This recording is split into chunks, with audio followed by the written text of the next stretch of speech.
Welcome to Guruvarya of Academy. Learn everything in simple way. Let's start today's session. Guides. Hello friends, how are you? I hope you will be fine. Friends, आज आपण 14 चॅप्टरचा म्हणजे substances in common use म्हणजे दैनंदिन जीवनामध्ये जे काही पदार्थ आपण वापरतो त्या चॅप्टरचा एक्सरसाइज पाहणार आहोत. तर आपण आपल्या एक्सरसाइजला सुरुवात करूया. Question number first, fill in the blanks, रिकाम्या जागा भरा. इथे आपल्याला काही रिकाम्या जागा भरायच्या आहेत, पण ते पण अप्रोप्रिएट वर्ड्सनी म्हणजे योग्य ते शब्द शोधून आणि व्यवस्थितपणे ते आपल्याला भरायचे आहेत. पहिलं सेंटेन्स आहे, first sentence, the number of molecules of water of crystallisation in washing soda is. जे काही धुण्याचा सोडा असतो, आपण त्याला निरमा म्हणतो, तो त्याच्यामध्ये क्रिस्टलाइन मॉलिक्युलचे नंबर किती असतात आणि याचा आन्सर आहे 10. Next sentence, the chemical name of baking soda is dash dash. Baking soda खाण्याच्या सोड्याचं जे काही केमिकल नाव आहे ते काय आहे, ते म्हणजे सोडियम बायकार्बोनेट. नेक्स्ट आहे, dash dash is used in the treatment of hyperthyroidism. जे काही हायपरथायरॉइडिझम होतं त्याच्या ट्रीटमेंटसाठी याचा वापर केला जातो आणि याचं उत्तर आहे iodine 1, 2, 3. Next sentence, the chemical name of Teflon is dash dash. टेफ्लॉनचं केमिकल नेम काय आहे? Polytetrafluoroethane is the chemical name of Teflon. इथे आपला जो काही फिल इन द ब्लँक्सचा फर्स्ट क्वेश्चन होता तो संपतो. आता आपण दुसऱ्या क्वेश्चन कडे वळूया. दुसरा क्वेश्चन आहे मॅच द पेअर्स, म्हणजे इथे आपल्याला जोड्या लावायचे आहेत आणि याचा आन्सर आहे first pair saturated Brin crystallization of salt, second fused salt, sodium metal freed, CaOCl2, calcium chloride, oxidation of color. Next, NaHCO3 basic salt. इथे आपला दुसरा प्रश्न संपतो. आता आपण तिसऱ्या प्रश्नाकडे वळूया. तिसरा प्रश्न आहे write answers to the following. खालील प्रश्नांची उत्तरे द्या. त्यातील फर्स्ट ए आहे, what is mean by radioactivity. Radioactivity म्हणजे काय ते इथे आपल्याला सांगायचं आहे आणि याचं उत्तर आहे the property of disintegration of unstable atomic nucleus into stable atomic nucleus by the emission of radiation is known as radioactivity. तर रेडिओ ऍक्टिव्हिटी ही जी काही प्रोसेस आहे त्याच्यामध्ये जे काही अनस्टेबल मॉलिक्युल्स असतात त्यांना स्टेबल मॉलिक्युलमध्ये कन्वर्ट करणं, रेडिएशनच्या मदतीने त्यांचं रेडिएशन इमिट करून त्यांना कन्वर्ट करणं, त्याला रेडिओ ऍक्टिव्हिटी असं म्हटलं जातं. तर रेडिओ ऍक्टिव्हिटी याच्यावरती मी तुम्हाला एक क्वेश्चन विचारणार आहे. अगदी सोपा आणि साधा क्वेश्चन आहे. Who discovered radioactivity and when. तुम्हाला माहिती आहे रेडिओ ऍक्टिव्हिटीचा शोध कोणी लावला आणि केव्हा लावला? तर तुम्ही ते आन्सर्स तुमच्या फ्रेंड्सला विचारू शकता, तुमच्या टीचर्सला किंवा तुमच्या पॅरेंट्सला किंवा तुमचे जे काही एल्डर ब्रदर सिस्टर असतील त्यांना विचारू शकता किंवा with the help of internet तुम्ही त्याचा आन्सर शोधू शकता आणि तुम्ही मला ते कमेंट करून सांगू शकता. नेक्स्ट क्वेश्चन आहे B, when it's said to be the nucleus unstable. न्यूक्लियसला अस्थिर केव्हा म्हटलं जातं आणि याचं उत्तर आहे nucleus of certain elements such as uranium, thorium, radium have a property of spontaneously emitting invisible, highly penetrating and high energy radiations. जे काही न्यूक्लियस असतो जसे की युरेनियम आणि थोरियम आणि रेडियम सारखे हाय न्यूक्लियस आहेत, त्यांच्यामध्ये सातत्यानं इनविजिबल म्हणजे अदृश्य आणि खूप मोठ्या प्रकारचे एनर्जी रॅडिएट करण्याची पॉवर त्यांच्यामध्ये असते. The unstable nucleus of radio active substances undergo spontaneous decay by self emission. हा जो काही अनस्टेबल न्यूक्लियस असतो तो वेगवेगळे सेल्फ इमिशन करून वेगवेगळ्या रेज अनस्टेबल होत असतो, जसे की alpha, beta, gamma radiations to form more stable nucleus. Next आहे question C, which diseases are caused by artificial food colours. जे काही आर्टिफिशियल कृत्रिम खाण्याचे रंग असतात किंवा आपण होळीला बरेचसे रंग वापरतो, जे काही आर्टिफिशियल रंग असतात त्यांच्यामुळे कोणते कोणते आजार होतात. आणि याचे उत्तर आहे consumption of food with artificial food colors can be result in the development of the disease like ADHD, means attention deficient hyperactivity disorder, which can affect children. हा जो काही ADHD नावाचा आजार आहे तो चिल्ड्रन्स मध्ये प्रामुख्याने होतो, जास्त प्रमाणामध्ये जे काही खाण्याचे कलर्स असतात ते खाल्ल्यामुळे. Next question D, where in the industrial field is radioactivity used? औद्योगिक क्षेत्रामध्ये रेडिओ ऍक्टिव्हिटी कुठे वापरली जाते? आणि याचं उत्तर आहे radioactivity has various industrial applications.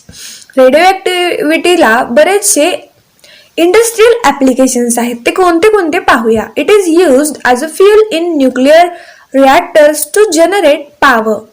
Next, it is used in controlling the thickness of paper, plastic and metal sheets during their manufacturing. बरेचसे पेपर, प्लास्टिक आणि मेटलचे शीट्स त्यांचं मॅन्युफॅक्चरिंग करताना त्यांची थिकनेस कंट्रोल करण्यासाठी वापरले जातात. Next, it is used in the manufacturing of luminescent paints and objects which show radioluminescence. For example, substances such as radium, Promethium, etc. are used to make objects which glow in the dark like hands of clock. Similarly, Krypton 85 is used in high intensity discharge lamp. जे काही वेगवेगळे अंधारामध्ये चकाकणारे धातू असतात त्यांच्यामध्ये ते वापरले जातात. Next, radioactive substances are used in ceramics, utensils, plates, etc. to obtain luminous colors. हे जे काही रेडिओ सबस्टन्सेस असतात ते वेगवेगळ्या भांड्यांमध्ये, वेगवेगळ्या प्लेट्समध्ये वापरले जातात. त्यामुळे त्या वस्तूंना चकाकणारा कलर प्राप्त होत असतो. नेक्स्ट क्वेश्चन आहे write down properties of Teflon. इथे आपल्याला टेफ्लॉनच्या प्रॉपर्टीज लिहायच्या आहेत आणि याचं उत्तर आहे Teflon has the following properties. First, it is inert to the atmosphere and chemical substances. Next, both water and oil do not stick to the Teflon coated articles. Next, it has a high melting point that is 327 degrees centigrade, which means there is no effect of high temperatures on it. It is easier to clean Teflon coated articles. Next question, F. What type of colors will you use to celebrate eco-friendly Rangpanchami or why? कोणत्या पद्धतीचे पर्यावरणपूरक अशी रंगपंचमी साजरी करण्यासाठी रंग वापरले पाहिजेत आणि का? याचं उत्तर आहे We should use eco-friendly colors for celebrated and eco-friendly Rangpanchami. आपल्याला पर्यावरणपूरक अशी रंगपंचमी साजरी करण्यासाठी पर्यावरणपूरक असे रंग वापरले पाहिजेत. These natural colors can be made from natural ingredients like beetroot, flowers of flame of forests, flame tree means गुलमोहर etc. आणि हे जे काही नॅचरल कलर्स आहेत जे की आपल्याला नॅचरल साहित्यापासून भेटू शकतात, जसे की बीटरूट आहे म्हणजेच बीट, किंवा वेगवेगळे फुलं आहेत त्यांच्यापासून देखील आपल्याला नॅचरल कलर भेटतात. त्याचे एक्झाम्पल म्हणजे गुलमोहर. These are natural colors which do not pose any threat to our health or the environment. आणि हे जे काही नॅचरल कलर आहेत त्यांचा इफेक्ट आपल्या हेल्थ वरती पण होत नाही आणि त्याचप्रमाणे निसर्गावरती देखील, एन्व्हायरमेंट वरती देखील, पर्यावरणावरती देखील कुठलाच होत नाही. The synthetic or artificial colors which we use are a serious threat to our health as they can lead to problems like blindness, skin cancer, asthma, itching of the skin, permanent blocking of sweat pores, etc. आणि जे काही artificial colours असतात याच्यामुळे बरेचसे health issues होऊ शकतात, जसे की अस्थमा, त्वचा खाजणे, किंवा जे काही आपले स्वेट पोर्स असतात, आपल्या बॉडीमध्ये वेगवेगळे स्वेट पोर्स असतात त्याच्याद्वारे आपल्या बॉडीमधनं घाम बाहेर टाकला जातो, ते त्यांचं परमनंट ब्लॉकिंग होणं, अशा पद्धतीचे हार्मफुल इफेक्ट्स आपल्या बॉडीवरती होत असतात. त्यामुळे मित्रांनो, रंगपंचमी खेळत असताना व्यवस्थितपणे नॅचरल आणि इको फ्रेंडली कलर वापरून खेळणं खूप गरजेचं आहे. त्यामुळे रंगपंचमी खेळत असताना तुम्ही काळजी घ्या आणि पर्यावरण पूरक असे रंग वापरत जा. नेक्स्ट आहे question G, Why has the use of methods like Teflon coating problem more common? जे काही टेफ्लॉन कोटिंगचे प्रॉब्लेम्स आहेत ते सध्या खूप जास्त प्रमाणामध्ये झाले आहेत ते का बरं? आणि याचं उत्तर आहे Teflon is a substance which is inert to chemicals, stable at higher temperatures, easy to clean and non stick. All this properties make an ideal substance for coating. इथे आपला तिसरा प्रश्न संपतो. आता आपण चौथ्या प्रश्नाकडे वळूया. चौथा प्रश्न आहे गिव्ह सायंटिफिक एक्सप्लेनेशन. इथे आपल्याला वैज्ञानिक स्पष्टीकरण द्यायचं आहे. फर्स्ट आहे A, bleaching powder has the odour of chlorine.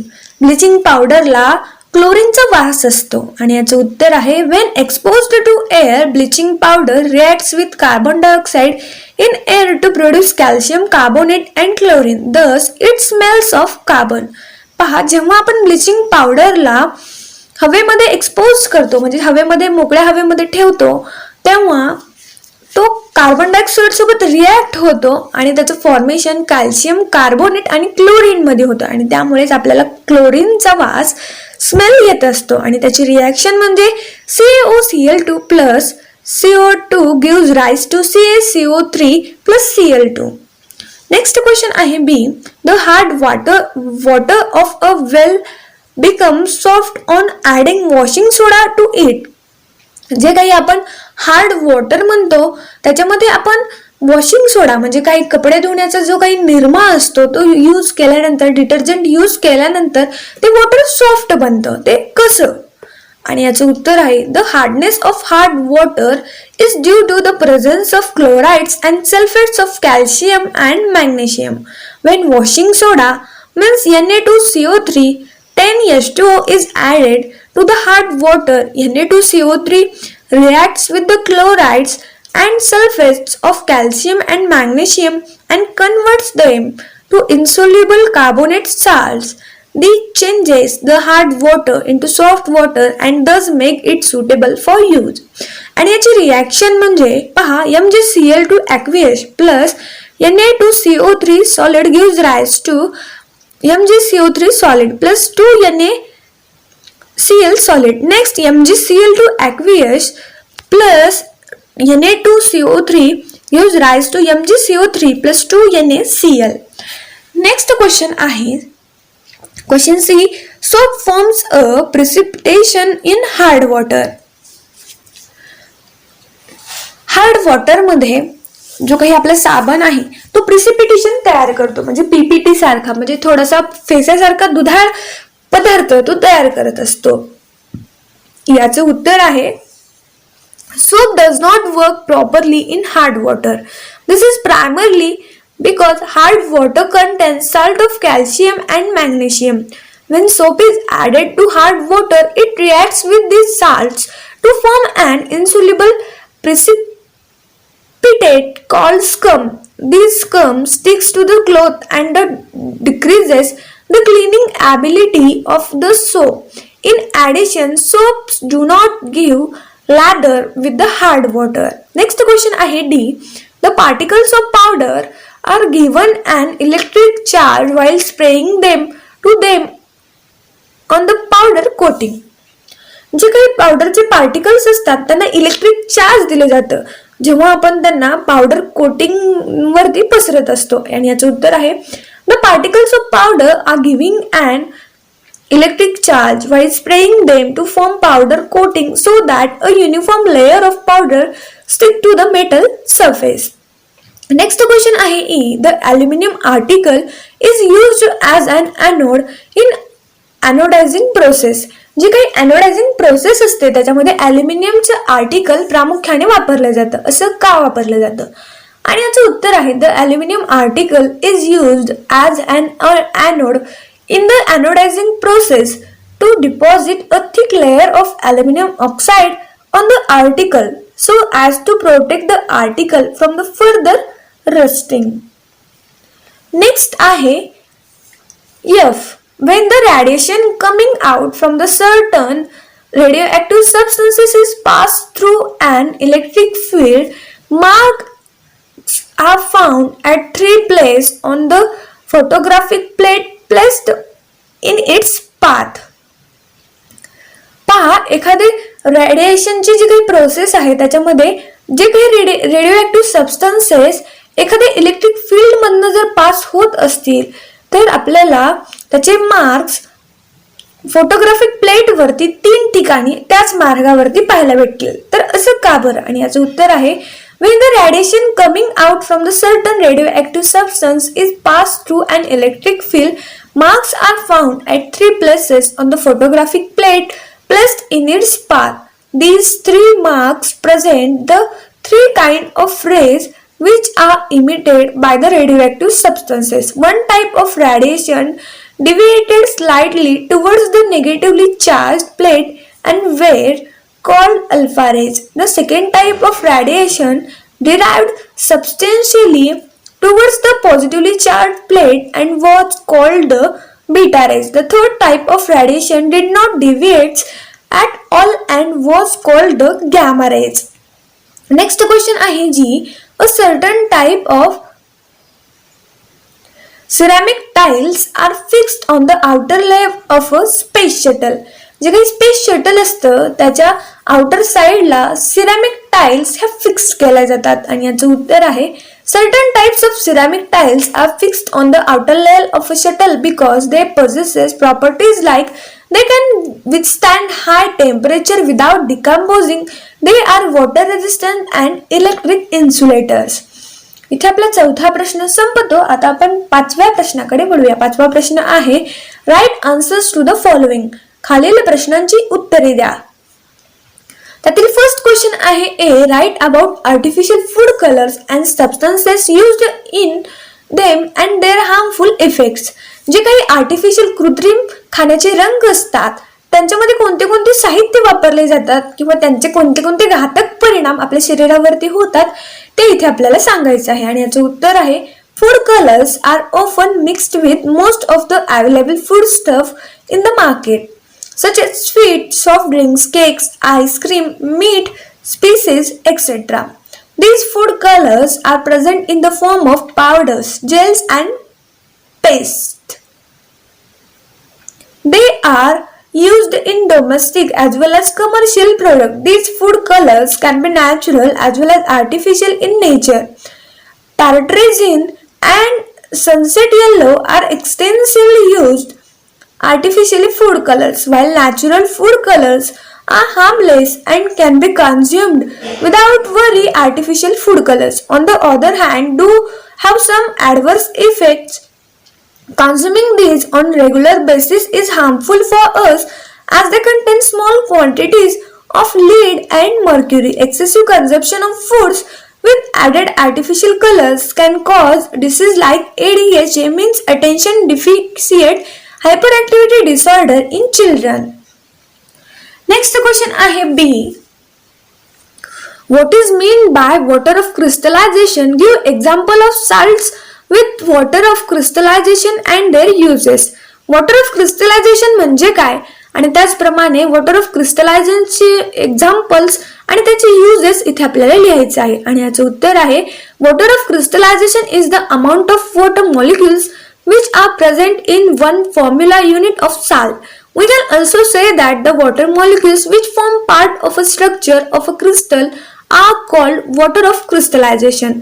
They give the crystals their shape and crystal. Example, CuCO4 plus 5H2O means copper sulfate. It is used as an antiseptic and as an antifungal agent for topical use. Next आहे CaSO4 means 2H2O calcium sulfate. It is used in the manufacture of plaster of Paris and also used in tofu as a coagulant. Next आहे question number C. Write briefly about the 3 methods of electrolysis of sodium chloride. जे काही sodium क्लोराईडचं electrolysis होतं त्याच्या 3 पद्धतीविषयी आपल्याला थोडक्यात तिथे लिहायचं आहे. आणि याचं उत्तर आहे electrolysis of sodium chloride solution with inert electrodes can be done by chemical electrolysis, producing different sets of products by providing different experimental conditions. First, solid sodium chloride melts at just over 800 degrees centigrade and electrolysis of molten sodium chloride L is sodium metal at the cathode and chlorine gas at the anode. Next, concentrated aqueous sodium chloride solution with a mercury cathode produces a solution of sodium metal in mercury means sodium amalgam and chlorine at the anode. Dilute aqueous sodium chloride solution produces hydrogen at the cathode and oxygen at the anode. Next आहे concentrated aqueous sodium chloride solution produces hydrogen at the cathode and chlorine at the anode. Next आहे sodium metal and chlorine gas can be obtained with the help of electrolysis of molten sodium chloride. Electrolysis of aqueous sodium chloride yields hydrogen and chlorine with aqueous sodium hydroxide remaining in solution. The reason for the difference is that the reduction of Na plus means sodium is energetically more difficult than the reduction of water.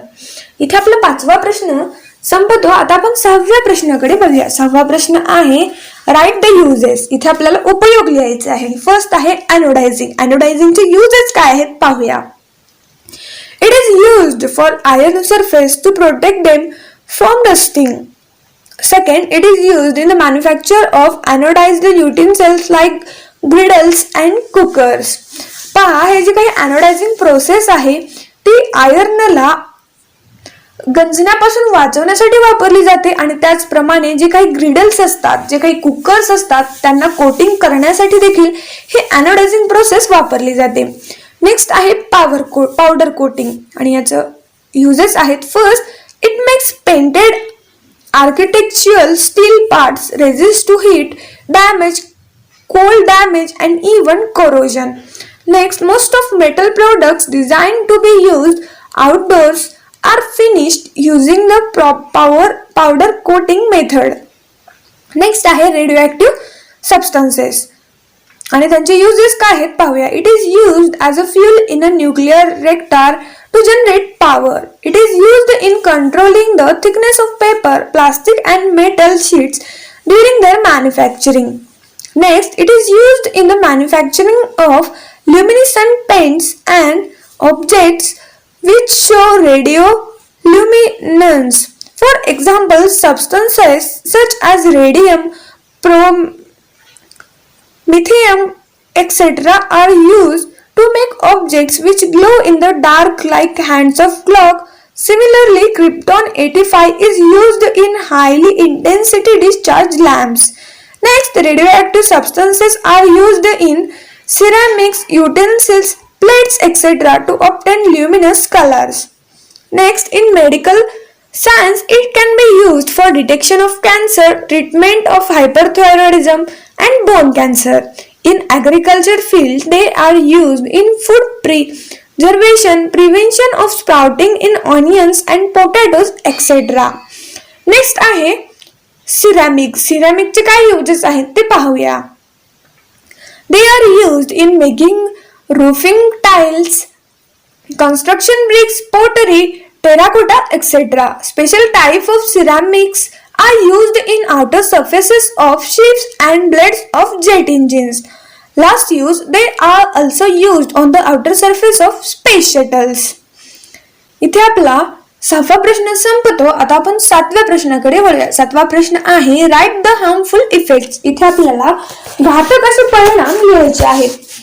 First आहे artificial डाय. जे काही artificial डाय आपण hair colouring करण्यासाठी वापरतो त्यांचे काय harmful effect आहेत ते पाहूया. First, use of dye for dyeing hair can have adverse effect like hair fall, damage to hair texture, burning of skin. Second, the dyes used for dyeing hair have an equally adverse effect on eyes, etc. Dyes present in lipsticks are cause of stomach disorder. Next आहे artificial food color. जे काही artificial food colour असतात आणि याचं उत्तर आहे it may result in the development of the diseases like ADHD means attention deficit hyperactivity disorder which can affect children. Next, radioactivity substance, जे काही रेडिओ ऍक्टिव्ह सबस्टन्सेस असतात त्यांचे हार्मफुल इफेक्ट्स काय काय आहेत ते पाहूया. Radio active substances affect the central nervous system. Next, exposure to radioactive radiation for long periods can lead to hereditary defects. They can penetrate the skin and causes diseases like skin cancer, leukemia. Next, deodorant. जे काही body spray किंवा deodorant असतात त्यांचे काय effect आपल्या बॉडीवरती होतात ते पण हार्मफुल पाहूया. First, it contains aluminium zirconium compounds, which are the most harmful chemicals in the deodorants. They can result in the development of disorders like headache, asthma, respiratory disorder, heart diseases without our knowledge. Presence of aluminum carbohydrates may also result in the development of various skin disorders and skin cancer. इथे आपला 7वा प्रश्न संपतो. आता आपण 8व्या प्रश्नाकडे वळूया. 8वा प्रश्न आहे राईट द केमिकल फॉर्म्युला. इथे आपल्याला काही कॉमन नेम्स दिले गेले आहेत आणि त्यांचे केमिकल फॉर्म्युलेस आपल्याला इथे लिहायचे आहे. फर्स्ट आहे ब्लिचिंग पावडर आणि त्याचा केमिकल फॉर्म्युला आहे CaClO. Second, common salt means NaCl. Next आहे बेकिंग सोडा. बेकिंग सोडाचा केमिकल फॉर्म्युला आहे NaHCO. वॉशिंग सोडा Na2CO3. इथे आपला जो काही 8वा प्रश्न होता केमिकल फॉर्म्युलेजचा तो संपतो. आता आपण या एक्सरसाइज मधल्या शेवटच्या प्रश्नाकडे म्हणजे 9व्या प्रश्नाकडे वळूया. Explain what you see in the following picture. तुम्हाला त्या पिक्चर मध्ये काय पाहायला भेटतं आणि याचं उत्तर आहे the above picture shows the process of powder coating. आणि ही जी काही वरचं चित्र आहे त्याच्यामध्ये पावडर कोटिंगची जी काही प्रक्रिया आहे ती दर्शवते. First, a polymer resin, a pigment and some more integrates are melted, mixed and cooled and ground into a uniform powder. Next, this powder is sprayed on the polished metal surface by electrostatic spray deposition, a method in which particles of powder are given an electric charge that makes a uniform coating on the substance. Next, once completely coated, the object is then heated, which results in the formation of long cross-linked polymeric chains. This coating is highly durable, hard and attractive. It can be done on plastic and medium density fiber board as well. तर विद्यार्थी मित्रांनो, इथे आपला हा 14व्या चॅप्टरचा जो काही exercise होता तो संपतो. याप्रमाणेच पुढील चॅप्टरचे एक्सरसाइज तुम्ही पाहत राहा जे की तुम्हाला 9th सायन्स या फोल्डर मध्ये पाहायला भेटतील. पण लक्षात ठेवा, तुम्हाला या एक्सरसाइजच्या सुरुवातीला मी एक क्वेश्चन विचारला आहे आणि त्याचा आन्सर तुम्ही नक्की कमेंट करून सांगायला विसरू नका. Thanks for watching video. जर तुम्ही आमच्या चॅनलला सबस्क्राईब केलं नसेल तर लगेच सबस्क्राईब करा आणि बाजूला असलेल्या बेल आयकॉनवर क्लिक करा, म्हणजेच तुम्हाला आमच्या नवीन व्हिडिओचे अपडेट भेटतील. आणि शेअर करायला विसरू नका, कारण जशी तुम्हाला मदत झाली तशी इतरांना पण होऊ द्या. Thank you everyone.